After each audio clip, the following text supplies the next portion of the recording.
যত দিন যাচ্ছে তত যেন জীবের লালসা বেড়েই চলেছে। আজকে আবার লেগে পড়েছি কাঁচা আমের আচার বানাতে। গরমটা যে হারে বেড়ে চলেছে তাই কাঁচা আমগুলো পেকে যাওয়ার আগে আগে আচারটা তৈরি করেই নিতে হবে। আমি আবার একটু বেশি পরিমাণে আচার প্রেমী। 1 কিলো মতো কাঁচা আম ভালো করে ধুয়ে নুন হলুদ মাখিয়ে একদিন শুকিয়ে নিয়েছি রোদে। দেন প্রথমে মৌরি ধনে শুকনো লঙ্কা ড্রাই রোস্ট করে আচারের মশলাটা তৈরি করে নিয়েছি। এখানে পরিমাণ মতো সর্ষের তেল দিয়ে গোটা শুকনো লঙ্কা সর্ষে ফোড়ন দিয়ে হালকা করে আমগুলো প্রথমে ভেজে নিয়েছি। দেন দিয়ে পরিমাণ মতো নুন আর জল দিয়ে আমগুলো একটু সেদ্ধ হতে দিয়েছি। দেন দিয়ে দিয়েছি 3 চাকা ভেলিগুড়।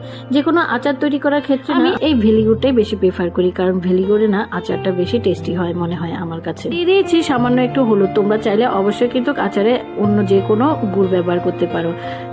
সম্পূর্ণ গুড়টা যখন ভালো করে গলে আচারের সাথে মিশে যাবে তখনই আচারের উপরে ভাজা মশলাটা ছড়িয়ে দিতে হবে। আজ এই টক ঝাল মিষ্টি আমের আচার খেয়ে আমার মতো ইনিও যে প্রেমে পড়ে যাবেন কে জানতো।